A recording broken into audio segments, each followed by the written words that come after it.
everybody experiences setbacks, but not everybody turned those setbacks into opportunities. So in this episode, we're going to show you how to turn your setbacks, how to turn your failures into fuel, and how to turn your fuel into opportunities. This is Conversations That Lead to Greatness.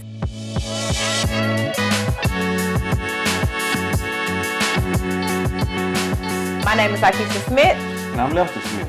Okay, so setbacks. Now, we all know everyone deals with setbacks in life, no matter who you are. Mm-hmm. We have setbacks. Yep. So give me one. Let's share a story of each of our setbacks that we can, that people can relate to, and show how we can overcome them and how we use them as fuel. You want to go first? My setback is going to be in business. Okay. I remember a while back, me and a partner of mine, we were selling sneakers. Mm-hmm. I remember that. And we were getting good product.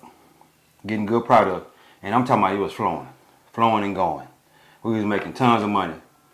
And then the person that, we were getting the shoes from China, and the person that was sending us the shoes, they started sending us bad batches of shoes.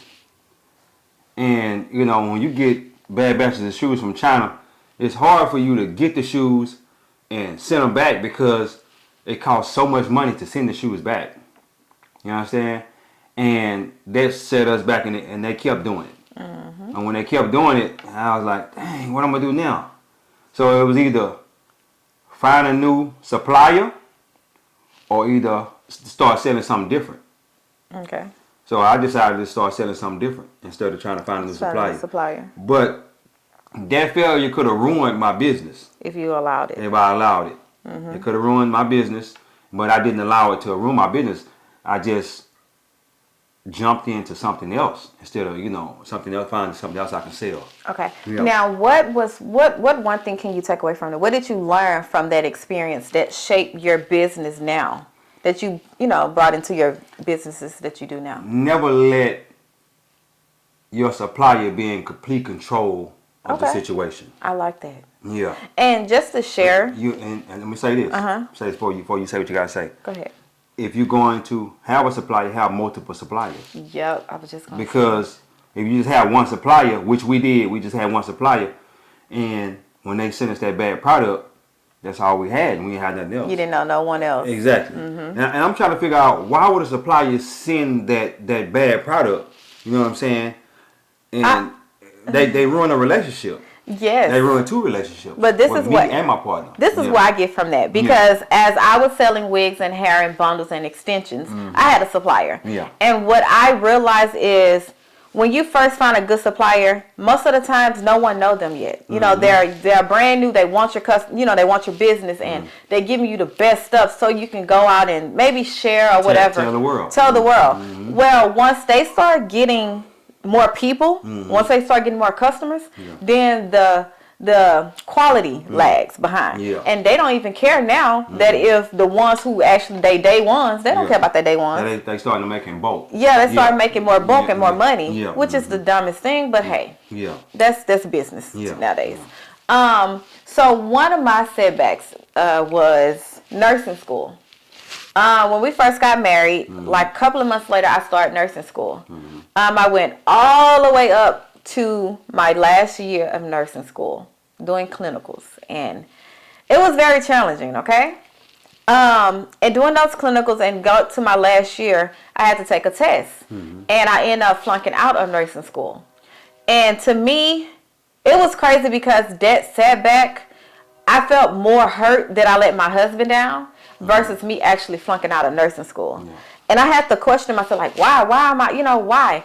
And I started, like, dang, I can't do this, or, that guilt and everything started to set in. Mm-hmm. And one thing I learned from that setback was it opened my whole life perception to realizing I didn't want to be a nurse. Mm-hmm. I only wanted to be a nurse because of the money. Mm-hmm. And if anybody know in the medical field, you can't be in the medical field because of the money. You got to have some kind of passion, some kind of love for it. And I didn't have that.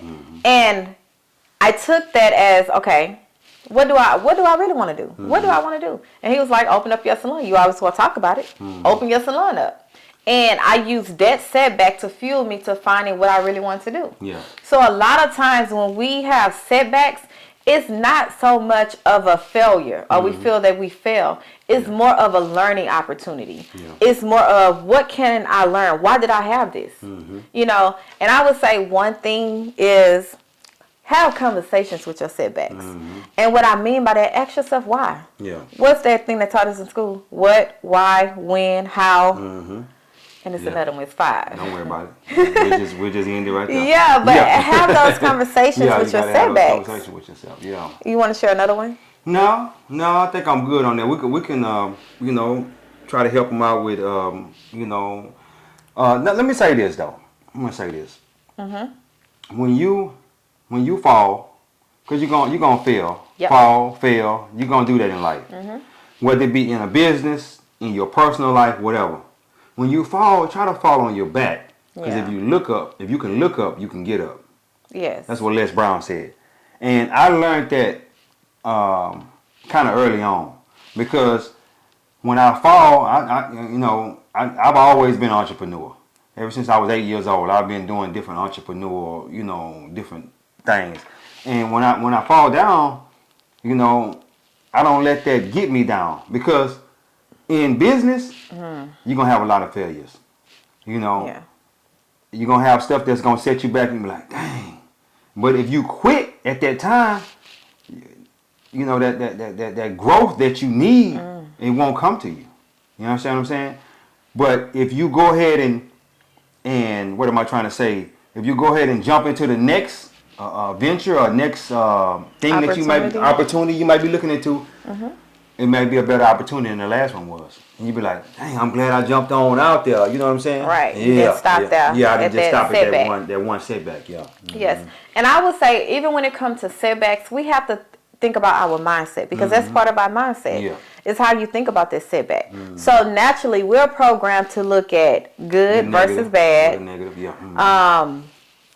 right versus wrong. We're naturally programmed to look at that. Yeah. So instead, you have to reprogram your mind to look at the good. Look at setbacks as either I'm going to stay the same or I'm going to grow. Yeah. That's should be your new mindset. You should be growing from every setback. Exactly. There you go. Every setback you should be growing. Because you learn. Yes. But see, a lot of people look at a setback or a failure as, oh, I'm not going to try again and this and that. Well, you learned something when you failed or you had that setback. So now when you go into the next venture, you know what you knew from the other venture. Like, I'm not going to do it like that this time. I'm going to go into this new venture with a different mind frame. Yes. Yeah.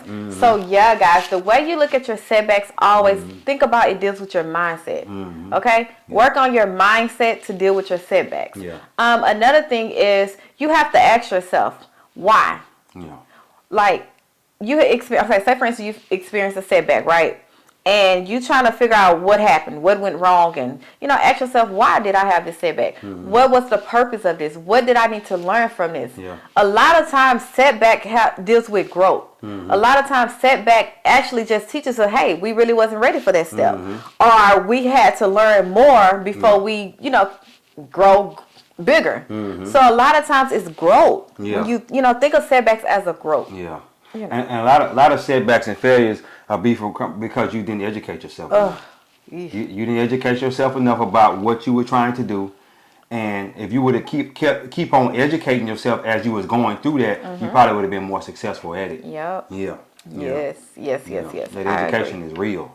Yeah. You need to be reading books, constantly reading books, and looking at YouTube videos, Google searching. Even as you done already started this business, or you done already started whatever you're trying to do. Keep on doing research on it. Yes. Keep on doing research on it, because that's going to help you get better at it. The people who write their own ticket in life, are the people who did the most research. Yep. The people who know the most about that certain business that they're doing. Yeah. Yeah, and then setbacks could also mean not now, maybe later. Yeah. So that's one thing I had to realize.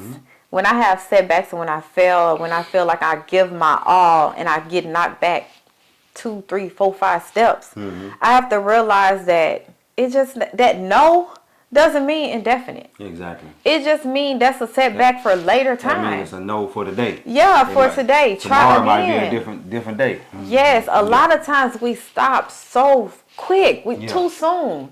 When we get, that was me. When I was trying to sell, I used to sell Mary Kay.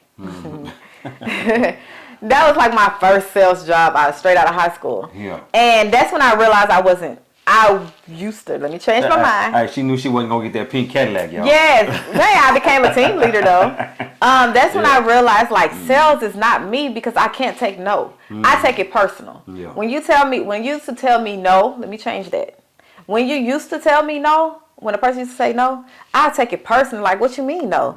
Especially when I know it's a good product or something good that I'm offering or telling you or asking you. It's a benefit to it. It's a good benefit. Yeah. No was like a heartbreak for me. And she'd have talked to me. That was before you switched. Yeah. That was before you came into my life. That was before I know. Okay. I know, but if you'd have knew me at that time, well, go ahead on. I wasn't there yet. We wasn't there. Yeah. But if I would have known that no simply mean later, and later can be the next hour, the next day, the next month. If I would have just kept at it, I would have eventually learned why they was telling me no. Yeah. I would have grew from that, and then eventually I would have got my yes. Yeah. So too many times we stop. We at that no. We just don't even try no more. Yeah. So yes, look at your setbacks as opportunities for something to learn, to grow, to educate yourself. One thing I have to say is that setbacks kind of, like, you know how they say you have to become that person to get something you want? That's setbacks. It's teaching you. Yeah. You might want, I want to say, what can I say? You might want a different position, a higher position at your job. Well, you applied the first time and they told you no. That doesn't mean you weren't qualified. Exactly. That just means you need to get more experience under your belt. Exactly. That means you need to talk to someone who's in that position and see what might they, what they're doing, what they expect in that position or whatever. You just need to educate yourself, and then you grow to become that person. Yeah, learn everything you can about that position. Yeah. You might have to read books, go YouTube videos, ask the person that's in that position. Just educate yourself as much as you can about that position. And then when it comes time for you to get it, let me say this. You will be operating in your position that you're in now like you're in that position. What? And what's going to happen? You're going to get in that position. As soon as it come open, bam, there you go. You know? Yeah. I like that. Yeah. I thought you was going to go somewhere else with it, though. No, I'm going to go somewhere where I thought you was going to go. Well, come on with it. I thought it's like, because this is when the setbacks or the failure come. Because you're now operating in your old position, but you're seeking a new position, or you in your new position operating in your old position. Meaning, you still trying to be your old self in your new goal. New position. And then that's when failure comes, because then when you elevate, they expect your expectation is higher. They expect that top tier. Yeah. Top tier out of you. You can't operate. That's why I say setbacks is growth. Because you can't operate as your old self no more. And thinking you're going to get that opportunity or think you're going to get catapulted higher than what you think by still remaining the same. Yeah. And let me say this. Let's say you was in that old position. That old position was making $75,000 a year. And you go to that new position makes $100,000 a year. You got to change it to a different person to keep that position where you're making $100,000 a year. Yep. You understand what I'm saying? And then you got to change it to another person to go make that $125 a year. Yep. You know what I'm saying? Each step, you got to change it to a different person. Yep. You can't stay that same old person. You know what I'm saying? So you got to change. Yeah, you got to change it up. Yeah. You definitely, when it comes to, mindset, it goes all the way back. We actually did a video on, we did 2 videos on mindsets about, checking out. I think one is called Prosperity, a Poverty Mindset, and the other one is the Prosperity Mentality. Check those 2 videos out, and it will help you distinguish what is the difference between those 2 mindsets and why you have to select the prosperity mindset to elevate. Yeah. You have to. Yeah. You can't stay the same and think you're going to elevate and do better in life. There's no way in the world. Yeah.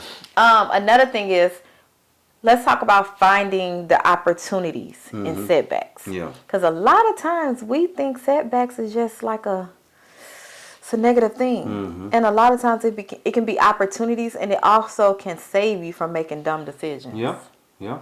That's another one. Because go back to my nursing school.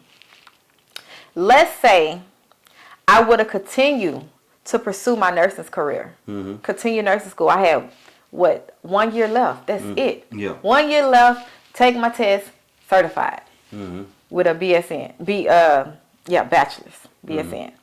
So let's say I would have ignored that. That wasn't what I liked doing, and I just looked at it as money from the money aspect. Yeah. And let's say I would have kept pushing, just saying, "Oh no, God, this is what it is." Open the door. Just come through. Coming through. And I got into that industry. I didn't like it. It was horrible, whatever. And then I got, I eventually went into something else. Well, that would have been a setback for us, for one, because that was when we was paying out of pocket. It wasn't no financial aid. Yeah, I was out of pocket. Hey, I say we. She said, hey, I was putting her through nursing school, man. So it made me kind of sad. I know, that's what I said. It was more hurt for you. Yeah, I felt let down. I felt like I let you down for you because of that aspect versus me feeling. It was just like, all right, God, whatever. Yeah. But it would have been, for one, it would have been a setback because it would have set us back in our financial life, what we want to do, rent a property or whatever we want to do with that money. Yeah. And for two, it would have set me back from being who I am now. Yeah. If I wouldn't have opened my salon, if the pandemic wouldn't have happened, then my wig business wouldn't have took off. And then if my wig business wouldn't have took off, I wouldn't be where I'm at now. So it was like, it would have set me back. Everything happens for a reason. Everything happens for a reason. Find an opportunity and a purpose. It starts to line up, Yes, definitely. Find opportunity in every failure, every setback. It does not mean the end of the world. And that is opportunity in every failure. Oh, yeah. Just like right now, we're going through this, they say this crisis, this, what do they say, the recession and whatnot. Let me tell you something. A lot of businesses is built in the recession. What? A lot of businesses is built in the recession. And you need to do your research and go to work. Go to work. What I'm saying? People, they laid off, they sitting at the house. I think Netflix was built in the recession. It's quite a few businesses that was built in the recession. And when people sit a lot of let me tell you something. Let me tell you another thing. Back in 2020, when the pandemic hit, man, so many $1 million were made in the pandemic. And the reason being because they had something to sell while everybody's sitting at home. And people were just sitting at home buying stuff. Yup. You know what I'm saying? With the stimulus money. With the stimulus money. Everybody else just sitting back and like looking at this as a failure. And them people out there, they like, hey man, I'm gonna find this and do this and do this. They got creative. And we did too. Yep. We made the most money we ever made in the pandemic. Yep. 2020. I'm just saying, but I said that to say this. When stuff like that happens, you have to get creative and start thinking. Yeah. You got to sit down with yourself and have a creative thinking session. You know what I'm saying? And say, well, I'm going to do this, I'm going to do that. And it might be something that you've been thinking about doing for years.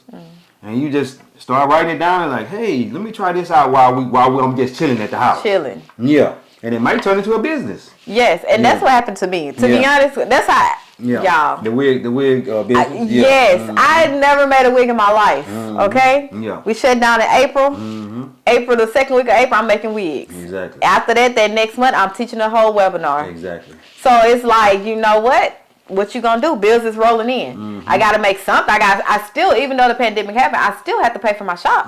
Even though we was closed down, they didn't give us no break. Yeah. We still have to pay our overhead, no matter what. I got an eBay business. Yeah. And when I was sitting at home, I'm just posting on eBay, and my stuff started flying out the door because people just sitting at the house and buying stuff. Yeah. And I'm like, wow, this is crazy. And I'm just, they keep buying, I keep posting. You know what I'm saying? That was too funny to me, man. You know, I was enjoying it. You know, everything kind of slowed down a little bit now. But as far as the eBay business is concerned, but they still buying. I'm still making money. You know, I ain't doing like I was doing then. The pandemic, right? Yeah, but you know, I'm still doing this. Of course. So if we would have took the pandemic and look at it as a failure, man, we wouldn't be who we are and where we are today. Exactly. So yes, just to share some encouraging words. Who was that? Napoleon Hill. I love him. He says, let me get it right. A later is a dealer for hope. So what that means is, if you get a no now, well, later, guess what? That gives you hope for later. That gives you hope that, okay, eventually I'm going to get that yes. Yeah. So look for the no's. Yeah. You know what I'm saying? Don't be afraid. Don't run from the no's. Look for the no's, because then it's going to give you the path. It's going to give you what to do, what not to do to get to that final yes. Yeah. Okay. Well, see, Napoleon Hill, he was a salesman at one point in time in his life. And see, that's the same thing with me. Yeah. I've done a lot of, I've been in sales all my life. So a person might tell you no the first time. They might tell you no the second time. You got to keep on them though. It might not be till the third or fourth time they finally tell you yeah. Yes. You know what I'm saying? But if you take that first no as a failure and just go on about your business, and you never go back for the second or the third no, you're not gonna make the sale. Yes. And that's, you need to let them tell you no 3, 4, 5 times before you find, And a lot of times people say no just to see how bad do you want it. Exactly. Like that. Well, they don't know they want to say yeah. Well, They don't know how hard you're gonna sell them. Yes. You know what I'm saying? And for me though, for anybody close to me, friends, family, if we got a relationship, we're connected, I'm gonna tell you no first, because I'm gonna see how bad do you want it. A lot of times we go and it's hard to change, right? So if you don't want it bad enough, my investment of money, time, whatever you need from me, it's a waste. Yeah. Because then when you hit that stumbling block or you hit that setback, you're gonna quit. What? No. How bad do you want it? Yeah. So I'm gonna tell you no first. Are you gonna be persistent, consistent, and are you gonna move forward? So yeah. So if you're watching this video and you connected to me and I told you no, that's why. Yeah. Okay. What you gonna do? How bad do you want it? So yes, that's what I mean by that. A lot of times people say no to see how bad you want it. And a lot of people say no because they don't know they want to say yeah. Yeah. You got to make them say yeah. So you go there 2, 3, 4, 5 times and then they finally say yeah on the 5th time. But if you would have never kept going back, then that's how a lot of insurance is sold. Life insurance. Life insurance is what that. You got some crazy life insurance. People selling out their life insurance.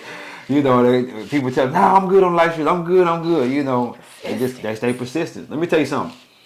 I got some people call my phone on a regular basis, and I'm like, "Hey, bro, this man here is for real." You know what I'm saying? Even because I'm a salesman myself, so I'm gonna keep telling them no. You know what I'm saying? But this man is a salesman. He didn't call my phone 4, 5, 6. Hey, bro, I done already told you, man. Please don't keep calling my phone, man. Please don't, But hey, I'm telling you, he persistent and he'll get somebody. He just don't get me because I already know the game. You know what I'm saying? But he's persistent and consistent. Yeah. Yes. So yes, look at, and one more thing we want to touch on is your setbacks, your failures. That does not define who you are. Exactly. Okay? Just because you failed at something that you tried, it doesn't mean you're a failure. Yeah. It doesn't mean you can't learn. It doesn't mean you can't do a specific thing that you sought out to do. It doesn't mean that. That's not who you are. Yeah. So don't look at setbacks and failures as, okay, that's who I am. No. Yeah. That does not define you. Yeah. What defines you is quitting. Yeah. That's one thing that defines you. Because you're a quitter. You're a quitter. Quitters never win and winners never quit. That's it. Hey, man. That's the only thing. If you don't try, you're a quitter. You're a quitter. You can define yourself by that. But yes, don't let that define you. Don't quit. Keep going. Even if you fail at one thing, jump out there and get something else. Keep going. Don't just stop. That's one thing I could tell you. Keep going. You have to keep going because if you let that define you, you'll be, you'll be complacent. Yeah, you'll be complacent for the rest of your life. Just sitting in your comfort zone. Growth is right outside of your comfort zone. Yes. Yeah. That's it. Well, then we're good. Yeah, and I just want, if I can leave you with anything, it would be this. Life without setbacks is a life without growth. Okay? Yeah. I'm going to repeat that. A life without setbacks, okay, is a life without growth. So in order for you to grow, you got to fail. Yeah. You got to have setbacks. Yeah. You got to get knocked back down so you can grow to become that person that you need to be to achieve that. Okay, guys? Yeah. So, and let me say this too. Some of the most richest people in the world fail thousands of times. Look at Thomas Edison. Go check out Thomas Edison's story. He failed thousands of times trying to get that light bulb created. You know what I'm saying? Just think about that. And just say he would have quit after the first, the second, or the third time. What? We've been in the dark. Somebody would have got that light bulb eventually, but you know what I'm saying? He wouldn't have been the one that created it. You know what I'm saying? So just think about that too. Henry Ford, same thing. He failed quite a bit of times at trying to make the V8 motor or something like that. You just got to keep going. You can't just stop. But anyway, guys, we done? Yeah, that's it, babe. Hey, life is good. Yep. God is good. Yep. When we look good, we feel good. We live in a life of abundance. Peace.